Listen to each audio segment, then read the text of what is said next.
ololaha isxilqaan wejigiisa labaad oo lagu nadiifinayo afaafka hore ee dhismaha xafiisyada maamulka degmada Buloburti iyo howlka shirarka degmada ayaa saakay ka bilowday degmada Buloburti ee gobolka Hiiraan waxaana ka qayb qaadanaya ololahan isxilqaan maamulka degmada uu horkacayo gudoomiyaha degmada Faysal Haajir Aadan ururada dhalinyarada iyo haweenka gudoomiyaasha xaafadaha Madiina iyo Indhaceel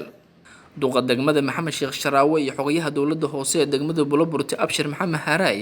ayaa ka hadlay hawshan isxilqaan ee lagu soo celinayo bilicda degmada Buloburti wajigii labaad ee barnaamijka isxilqaan ee nadaafadda degmada Buloburti ayaan ka wadnaa agagaarka xafiiska degmada Buloburti xaafadaha ka soo qayb galay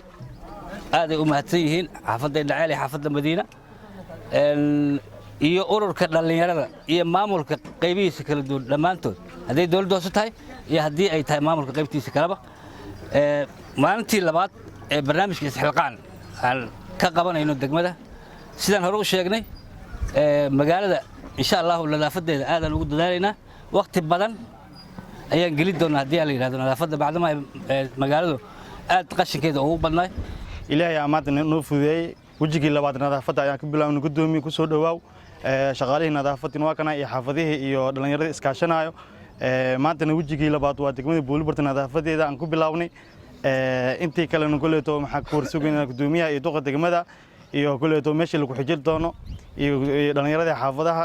sidoo kale mas'uuliyiinta barnaamijkan isxilqaan ka qayb qaadanaya ayaa sheegay inay sii wadi doonaan hawshan ay ku horumarinayaan bilicda degmada Buloburti maanta taariikhdu tahay 18 bishii 3 2020 waxa degmada Buloburti nooga bilowday barnaamijkii sanitationka ama isxilqaanka degmada Buloburti lagu hagaajinayay bilic soo celinta waxaad moodaa waxaan ku bilaabanay insha Allah taala maamulkii dawladda hoose oo shaqada lahaa iyo laba xaafadood oo kala ah Indhaceel iyo Madiina iyo ururkii dhalinyarada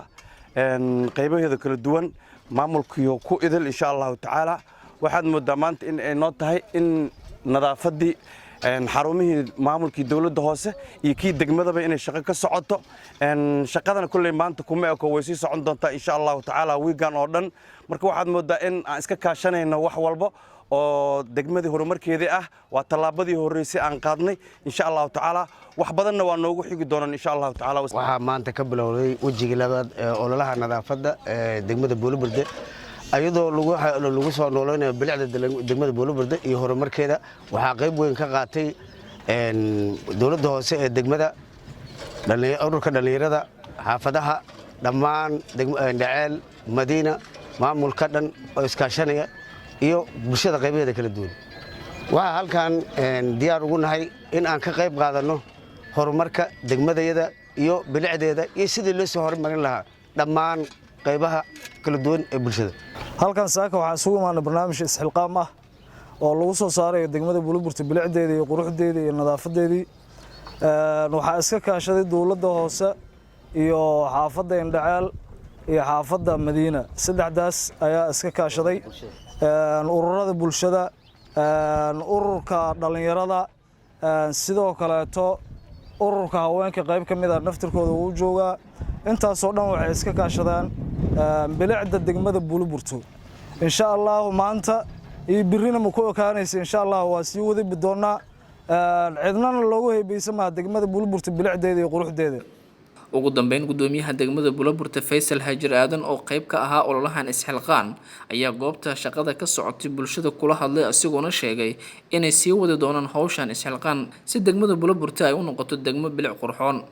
marka hore horta Ilaahay mahad iska leh noo suurageliyay inaan saaka u soo wada ka lahno marka labaad bulshada qaybaheeda kala duwan iyo dawladda hoose oo hogaaminaya duqii degmada xaafadaha ka soo qayb galay ururada dhalinyarada haweenka waxaan idin leeyahay mahad Ilaahay idin ka gaarto insha Allah taala strategic policy ay ka mid tahay inaan nadaafadii bilicdii degmada dib loo soo celiyo waxaan hadda ka bilaabnay waxay tahay waa xarumihii dawladda oo madaxda qaranka ugu horeeyay madaxweynaha iyo ra'iisul wasaaraha iyo madaxweynaha dawlad goboleedka Hirshabeelle iyo madaxweyne ku-xigeenka iyo wasiirka arrimaha gudaha iyo gudoomiyaha gobolka Hiiraanba nagu istiraatiijiyad nagu hogaaminayaan oo isxilqaan ah oo dalka dhan ka wada socdo inuu degmada guud ahaan wada gaaro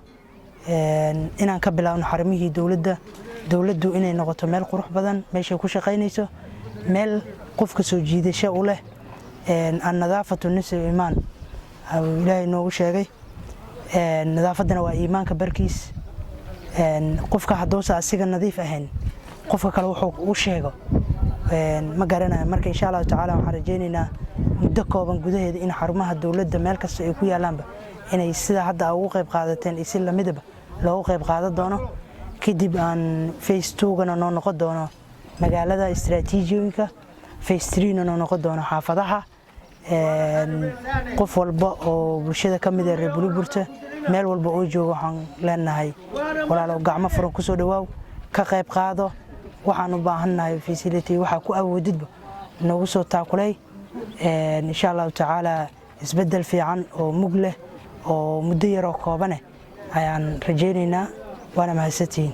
degmo walba dadkeeda ayaa dhista maamulka degmada iyo bulshada ku dhaqan degmada Buluburta ayaa haatan u istaagay horumarinta degmada Buluburta maadaama degmada Buluburta muddooyinkii dambe laga dareemayo dib u dhac sababay horumar la'aan balse hadda waxaa muuqda ifafaalo dawladnimo.